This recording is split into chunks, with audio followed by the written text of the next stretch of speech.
Facebook. Donc, je commencerai la conférence en vous demandant, y a-t-il du monde qui ont du poids à perdre ici? Les deux mains. Y en a-t-il qui ont déjà essayé d'en perdre?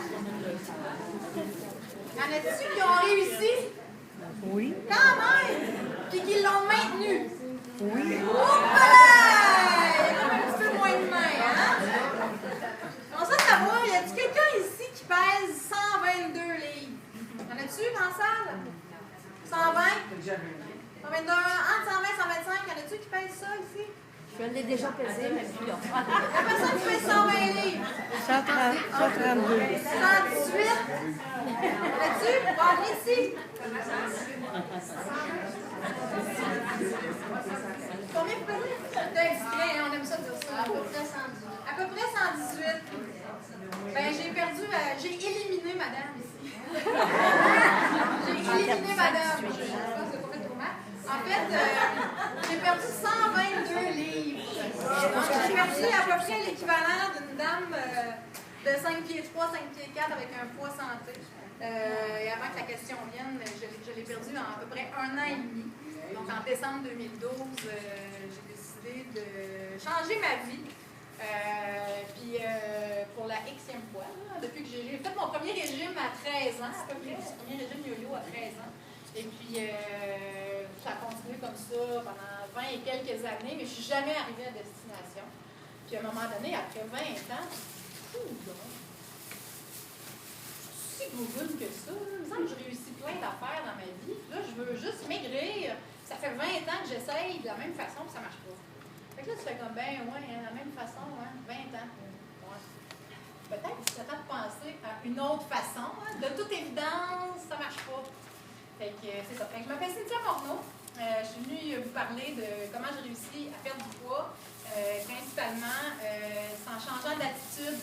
Parce que perdre du poids, c'est pas facile, tout le monde le sait, tout le monde qui a essayé, il y a plein de monde qui ont levé leurs mains. Il n'y a pas beaucoup de monde qui ont levé leurs mains pour dire qu'ils avaient réussi à maintenir. En fait, perdre du poids, c'est pas si pire, trop difficile, puis le maintenir, ça devient presque impossible parce que ça demande une motivation. Dans le fond, le secret, c'est ça, c'est comment on fait pour rester motivé à travers le temps, à travers les années, de rester à notre poids santé. Juste de l'atteindre, c'est difficile de le maintenir, ça devient un défi assez incroyable. Donc, moi, à mon plus gros poids enregistré, je le dis tout le temps, parce qu'à un moment donné, moi, la balance, c'était comme, hey, ça sort d'ici. On ne veut pas dans les notes. Je ne voulais pas voir de balance, puis c'était pas mon ami, puis je ne voulais plus me peser. J'ai passé plusieurs années sans me peser, mais je soupçonne que j'ai pesé plus de 300 livres. Puis, dans le fond, le plus haut poids auquel j'étais quand je suis montée sur une balance, c'était 280. Mais je suis pas mal sûre que j'ai topé le 300 à un certain moment. Ça, c'est mes jeans. Aïe, Tu sais, je pourrais me faire une belle petite joue droite. Puis, il n'était pas slack, là, parce que ceux qui sont proches, vous pouvez voir ici que ça frottait fort entre les cuisses. Moi, je perçais toujours mes jeans ici, parce que ça frottait tellement que je les avais jamais remis. Puis hier, je me suis dit, tiens, là, le moment de vérité, je suis embarquée dedans. J'ai embarqué dans une jambe. Une jambe, je ne le ferai pas parce que j'ai failli me casser la gueule. Mais, écoute, je pense qu'on pourrait vraiment être deux, tu sais, si vous regardez un peu. C'est quand même. Hein? Oui, la madame a pourrait rentrer avec moi, c'est sûr. Il y a certains, on risque peut-être d'être obligé de coller l'ambulance parce qu'on va se ramasser là-dedans. Bref, c'est ma maman qui vient me parler en passant. Bref, c'est ça. Bon, je pensais que j'avais mis à la bonne place. Un exemple que certains ont déjà vu, ça c'est moi. Ouais, ça fait ça. Ça fait dans le vage. Puis, tu sais, j'ai essayé de faire du poids. Puis, j'ai jamais réussi parce que j'avais pas la bonne attitude. On ne sait pas qu'on n'a pas la bonne attitude parce qu'on ne sait pas sur quoi focusser quand on veut vraiment perdre du poids. Et puis, mon slogan, si vous avez vu mon roll-up, ma publicité en bas, vous avez vu mes petits signets, mon slogan, c'est se choisir, apprendre à s'aimer, se dépasser, puis réussir. Se choisir, comme je discutais tantôt avec quelques personnes, il y en a qui ont des chiens ici? Dans la main? J'en ai des chiens. OK. Vite, vite comme ça, là. Qu'est-ce que vous leur donnez comme bouffe à votre chien? Quelle marque? Nutriance. Tout combien, ça, le sac? Oui. 50 piastres. OK. Vous êtes capable de nourrir vos chiens aux nutriences, mais c'est important de ne pas dépenser trop d'argent pour manger. Fait que, tu sais, 2 roteux à 1,99 $. Pour votre corps à vous, c'est pas grave, mais 50 piastres pour votre chien, au yable les dépenses. Fait que, tu sais, tu te dis, juste là-dedans, là, on a-tu un petit problème? Comment ça se fait que je ne suis pas capable de m'aimer assez pour me choisir, puis de bien me traiter, mais je suis capable de bien traiter mon chien? Ça, c'est déjà, on voit un pattern dans l'obésité qui fait que souvent, on a un problème d'estime, on a de la misère à s'aimer, on a de la misère à choisir, puis on a des comportements néfastes. On va toujours prioriser les autres. Moi, j'étais la grosse de service. J'étais celle qui disait jamais non, j'étais celle qui était toujours là pour tout le monde, mais j'étais celle qui avait toujours des chums de merde, des relations toxiques, qui se faisaient abuser par ses employeurs. Il y a toujours juste moi qui faisais 80 heures par semaine, puis les autres faisaient 35 heures, 4h30, ça s'en allait. Puis à un moment donné, je me rendais compte que mon implication avait comme même pas d'appréciation, tu sais. Puis que je trouvais que tout le monde qui me respectait. Puis, tu sais, tu fais ton petit bonhomme de chemin là-dedans. Moi, je me disais, c'est pas grave. Moi, je suis une donneuse, puis moi, je donne, puis je le fais parce que je suis même, puis j'aime ça. Puis à un moment donné, tu sais, avec l'âge, avec le temps, tu essaies de maigrir, puis tes relations, ça marche pas, tu as plein de problèmes. Puis là, tu commences à te dire, c'est pas mon problème, mais ça, je suis une bonne personne. Ça semble que j'ai un bon cœur. Je sais pas, là, à un moment donné, tu commences à réfléchir, puis c'est pas trop, puis là, tu te questionnes, qu'est-ce que je vais faire avec ça, puis là, tu veux perdre du poids, tu sais, tout est mélangé, parce que là, c'est pas conscient, là, tout ça, puis c'est relié ensemble, là. Mais perdre du poids, là, c'est un gros casse-tête. C'est un gros casse-tête, puis un morceau qui est l'alimentation, ce qu'on met dans notre assiette, il y a un morceau qui est ce qu'on fait comme exercice, puis c'est pas juste 2 morceaux du casse-tête de la perte de poids. Tu sais, on aimerait ça, ça serait facile. Mais il y a d'autres morceaux qui doivent être là aussi. Puis tant que tous les morceaux ne sont pas rassemblés, on va maigrir. Mais on va-tu arriver à destination? Puis on va-tu rester là?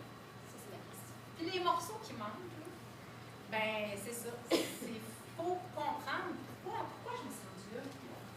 Hey, on s'entend-tu, là? C'est pas parce que je trouve ça cute, là, que je me suis ramassée à 280 livres.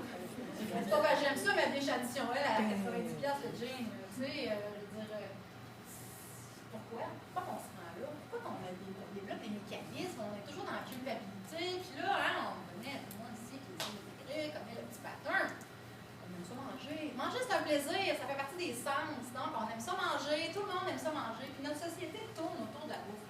Hein, ça a fait à mon ami, là, le restaurant. C'est Noël, on bouffe. Ah, pas la crémaillère, on va de là. Ah, un pique-nique, fait beau. Tout tourne autour de la bouffe. On rencontre un gars. Ah, qu'est-ce qu'on fait? Première sortie? Hein, restaurant. Là, ben, un petit verre de vin, puis tu sais, c'est un plaisir à manger, puis c'est correct. Là où ça devient un problème, c'est quand manger devient le substitut de l'amour qu'on a. De l'amour, premièrement, qu'on se donne pas. De l'amour qu'on ne reçoit pas. Parce qu'on s'en donne pas, fait qu'on ne peut pas en recevoir, fait qu'on l'achète un peu, puis là, ben là, on n'est pas bien là-dedans, on a des problèmes à vivre avec soi, fait qu'on mange. Tu sais, c'est des patterns qu'on développe parce qu'il y a une espèce de côté émotif non résolu qui est souvent derrière l'obésité. Puis, tu sais, je dis toujours, dans le fond, les obèses, on est juste des gens qui ont des problèmes émotifs non résolus. On est juste des pas chanceuses parce qu'on a une prédisposition génétique engraissée. Parce que moi, j'en connais, la petite madame mince qui est capable de manger son 2 litres de crème à glace, fait qu'elle chicane avec son chum, elle en pas la table. Il y en a plein. Malheureusement, pour elle, ces personnes-là n'engraissent pas. Mais je veux dire, l'obésité, là, c'est juste une manifestation, c'est une bad luck. Dans le sens où on se ramasse là parce qu'on n'a pas de bonne génétique, puis que maman prenait du poids facilement, puis que maman aussi, puis bon, c'est comme ça, malheureusement. Mais il y a plein de monde qui vivent avec ce problème-là. L'obésité, à quelque part, c'est une dépendance à la nourriture.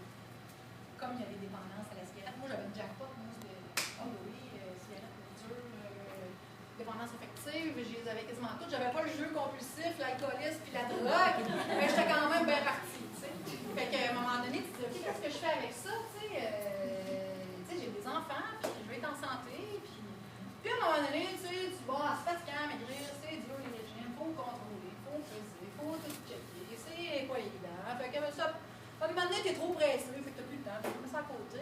ben, pour te faire sentir moins coupable de vomir à côté, qu'est-ce que tu fais? Tu manges. Là, quand tu manges, comment tu te sens? Coupable. Puis quand tu te sens coupable, qu'est-ce que tu fais? Tu manges encore. C'est ça qui arrive. Tu sais, moi, j'ai une génétique d'embonpoint. Fait qu'à un moment donné, c'est ça qui t'arrive. Y a-t-il moyen de se sortir de ce cycle-là? Oui. Il y a moyen de le faire. C'est-tu facile? Pas pantoute. Pas pantoute, mais le sentiment d'accomplissement qu'on retire quand on décide de se choisir, de s'aimer, d'arrêter de faire passer tout le monde avant soi, d'être capable de dire, là, ça va faire. Moi, à 40 ans, j'ai toujours eu des problèmes d'articulation. Je faisais de l'hyperlaxité. L'hyperlaxité, c'est les cartilages. L'hyperlaxité, j'aurais pu être une acrobate. Le revers de ça, c'est que quand tu as un surplus de poids, tes articulations se dégénèrent ultra rapidement. Donc, moi, à 280 livres, j'ai pas besoin de vous parler de l'état de mes genoux, mes chevilles, mes épaules, mon dos, mon cou, tout ce qui a passé, je suis maganée. À 40 ans, c'était rendu que j'étais plus capable de dormir plus qu'une demi-heure en ligne parce qu'il fallait que je me réveille, parce que quand je voulais me tourner dans le lit, là, si je bougeais trop vite, c'est comme si on m'enfonçait un poignard dans le dos tellement que je devenais ankylosée. Je ne pouvais pas écouter un film sans changer de position 50 fois.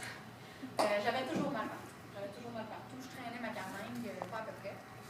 Et puis, à un moment donné, ça a commencé à m'inquiéter parce que là, j'ai commencé à avoir des problèmes dans la hanche. Et là, j'avais de la misère à marcher. Tu te dis, bon, là, j'arrive à 40 ans, je suis pas prête à marcher, c'est pas 70, j'ose pas y penser. Respirer, je n'ai pas été dépassée avant ça.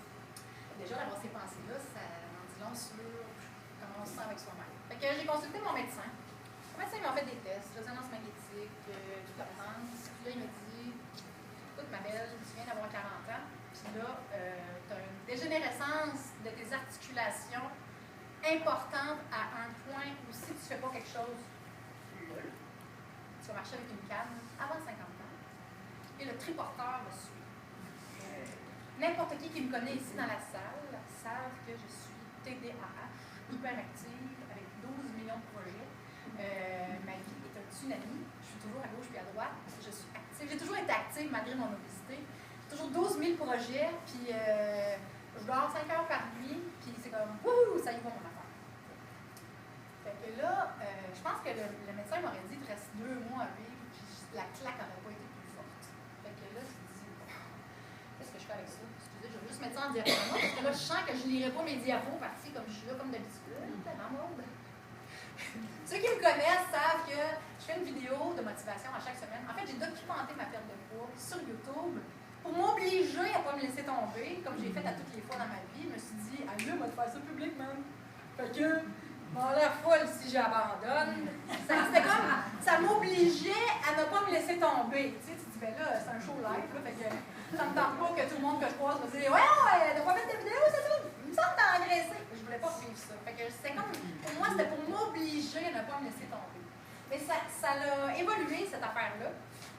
Et puis ça s'est transformé avec le temps en comme une genre de vidéo de motivation.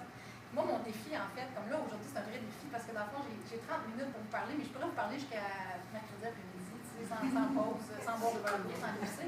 Parce que ça va avec le TDAH. C'est ça, je fais des vidéos à chaque semaine, puis mon défi aujourd'hui, c'est d'essayer de faire ça short and sweet, mais je pourrais vous en parler pendant très, très longtemps de mon parcours, de ce que j'ai vécu et pourquoi je suis ici aujourd'hui.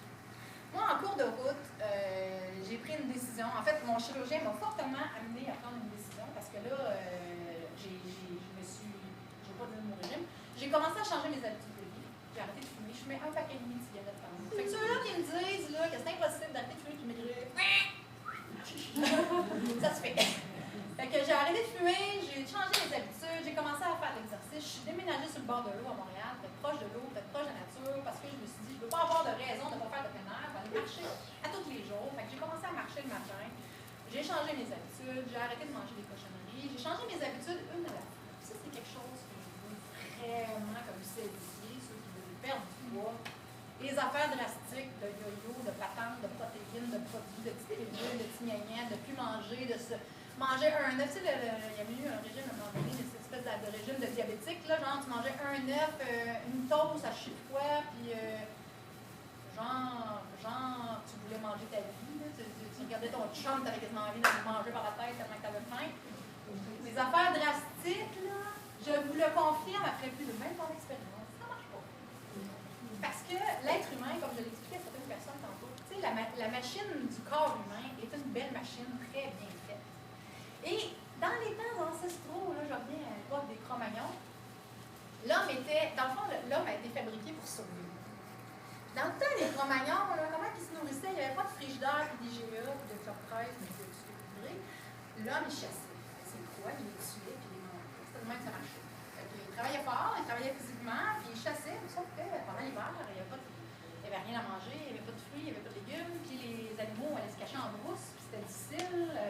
Donc, qu'est-ce qui arrivait? Il arrivait la famine.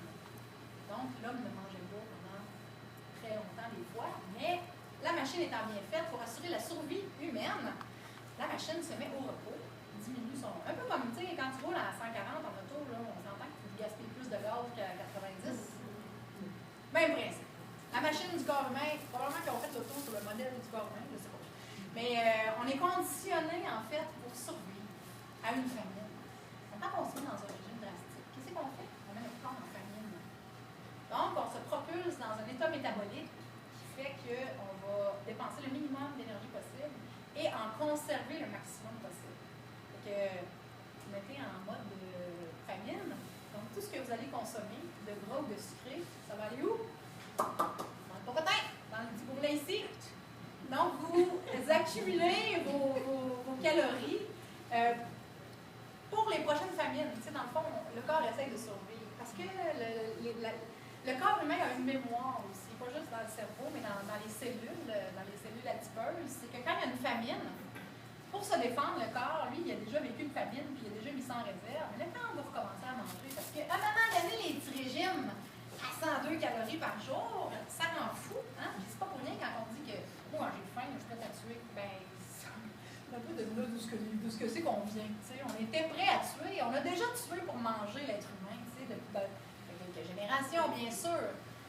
Mais c'est un peu ça. Est-ce quelqu'un qui aime ça avoir faim? Est-ce quelqu'un qui trouve ça agréable, le sentiment d'avoir faim? Non. Il y en a-tu que ça les rend pas agressifs à un moment donné d'avoir trop faim? Levez la main s'il y en a qui ne deviennent pas un peu dingo quand ils ont faim. Que gros, pas gros, problème de poids, pas de problème de poids. Avoir faim, c'est parce que le corps nous dit « Hey man, mange parce que tu vas crever. » Fait que on est conditionné à ça. Fait que les régimes de famine, qu'est-ce que ça fait? C'est que ça vous propulse dans un état de famine où votre corps ralentit, votre métabolisme ralentit et se met à stocker les graisses. Puis à un moment donné, vous êtes en train de devenir fou. Fait qu'est-ce que vous faites? Vous arrêtez votre régime. Puis là, qu'est-ce que vous faites? Ben oui, vous mangez votre vie parce que là, vous êtes tellement privé, là, tout ce que vous avez rêvé, là, ben là, ça va rentrer. Puis là, ben, qu'est-ce que vous faites? Vous allez reprendre votre poids plus 20, 30, dépendamment combien vous avez pris. Moi, j'ai déjà fait un régime aux protéines pendant 4 mois. Docteur Marino, vous les jamais son nom. Marino, ça coûtait les yeux, la tête, la bout des dents.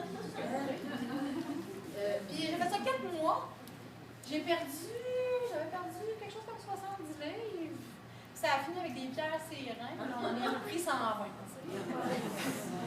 Super, on avance. Fait que, c'est ça. 10 minutes, mais non! On peut-tu avoir un extra? Ça coûte combien? Fait que c'est ça. Il y a des étapes dans une perte de poids. Fait que je vais passer aux étapes. Moi, je pense que je vais aller dans mon PowerPoint, sinon je vais rentrer chez moi. Là, ça va trop vite. Fait que dans le fond, c'est de se choisir, de régler le pourquoi. Pourquoi on s'est rendu là. C'est 99% du temps, les problèmes d'obésité. C'est pas sorcier. On cherche la recette miracle à l'extérieur, mais la recette miracle, elle est en dedans. C'est nous qui l'avons, parce que la recette part du jour. Parce qu'on ne s'est pas rendu là au hasard. On ne se rend pas là parce qu'on se trouve cute et qu'on aime ça être gros. On se rend là parce qu'il y a des affaires qu'on n'a pas réglées. Ça peut être des blessures dans l'enfance. Ça peut être un rejet qu'on a subi.